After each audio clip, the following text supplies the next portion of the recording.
लड़कियां हैं, लड़कियों को तो एक दिन छोड़ना ही पड़ता है। इनसे मिलने के बाद, इनको देखने के बाद सच्ची में मुझे पता लगा हाँ मोहब्बत है। ट्रस्ट है तो प्यार है, और ट्रस्ट नहीं है तो प्यार नहीं है, मेरा ये मानना है। कहा जाता है सच्ची मोहब्बत नसीब वालों को ही मिलती है, और बहुत कम लोग ऐसे होते हैं जिनकी मोहब्बत का अंजाम मुस्बत यानी हैप्पी एंडिंग होता है। ऐसा ही एक वाकया रियासत बिहार के शहर अररिया में पेश आया है, जहां मोहम्मद सद्दाम और आयशा इंस्टाग्राम के जरिए राब्ते में आए। फिर उनमें दोस्ती हुई और चंद ही दिनों में ये दोस्ती मोहब्बत में तब्दील हो गई और ये मामला शादी तक जा पहुंचा। इन दोनों के दरमियान परवान चढ़ने वाली मोहब्बत की शिद्दत का अंदाज़ा इस बात से लगाया जा सकता है कि अररिया के नौजवान सद्दाम से शादी की मुश्ताक मेरठ की रहने वाली आयशा मेरठ से दिल्ली और फिर दिल्ली से बजरिया बस अररिया तने तनहा पहुंच गई और सद्दाम से निकाह करके अपनी सच्ची मोहब्बत को साबित कर दिया। ये इंस्टाग्राम पे शुरू हुआ था। इंस्टाग्राम पे फ्रेंड रिक्वेस्ट भेजी थी, मैंने एक्सेप्ट की, फिर हमारी बातें हुई, फ्रेंडशिप हुई, फिर नंबर एक्सचेंज हुए, व्हाट्सएप पे बातें हुई, फिर हमारी बहुत बेस्ट फ्रेंड्स हो गए। हम बहुत अच्छी फ्रेंडशिप थी। उसके बाद धीरे धीरे प्यार होने लगा। फिर बस ऐसे ही प्यार होने लगा, एक दूसरे पे ट्रस्ट करने लगे। फिर आने का प्लान हुआ कि हाँ आना है तो आना है। प्यार में सबसे ज़रूरी है ट्रस्ट हम दोनों में बहुत ज़्यादा था, तो इसी वजह से ट्रस्ट है तो प्यार है। तफसीलात के मुताबिक दोनों के दरमियान 5 माह कबल इंस्टाग्राम पर दोस्ती हुई। दोस्ती प्यार में बदली और दोनों ने मुस्तकिल साथ रहने का फैसला किया और फिर बाज़ाब्ता निकाह करके दोनों एक दूजे के हो गए। मोहम्मद मुमताज़ साहब का लड़का मोहम्मद सद्दाम अली, इन सभी हजरात की मौजूदगी में तुम्हारे निकाह में ले जाते हैं, तुम कबूल करती हो?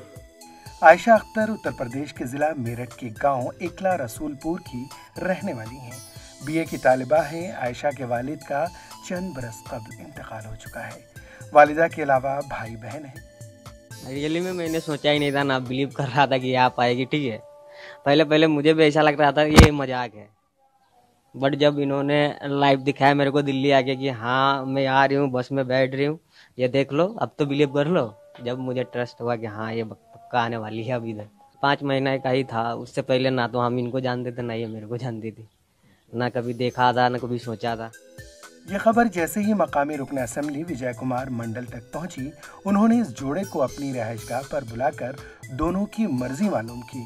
फिर सद्दाम के अहले खाना की रजामंदी और आयशा के बालिग होने की मुसद्दका कागजात देखकर अपनी रहायशगाह पर ही इस्लामी तरीके से दोनों का निकाह करवा दिया। और सद्दाम से फेसबुक पर प्यार हो गया और वो वहाँ मेरठ से जो है चली गई दिल्ली से बस पकड़ के बाय रोड चली आई यहाँ फॉरबिसगंज। वहाँ पर सद्दाम गया, फिर सद्दाम के साथ आई, यहाँ पर आई और उन्होंने सीधा कहा कि जो हम सद्दाम से शादी करने के लिए आए। फिर हम लोगों ने बहुत समझाया उनको, नहीं मानी और हमने मौलाना को बुला करके उन लोगों का निकाह करवा दिया। शहरी जिंदगी और हर तरह के आरामों आराइश को छोड़कर अपनी मोहब्बत की खातिर गांव की जिंदगी को तरजीह देने वाली आयशा के लिए ये सब आसान नहीं था। जिस माहौल में आयशा की परवरिश हुई है, इसके लिए यहाँ की ज़ुबान और तहजीब और सकाफ़त बिल्कुल मुख्तलिफ है, लेकिन इसने अपने शौहर सद्दाम और उसके अहले खाना के साथ रहने का फैसला किया है।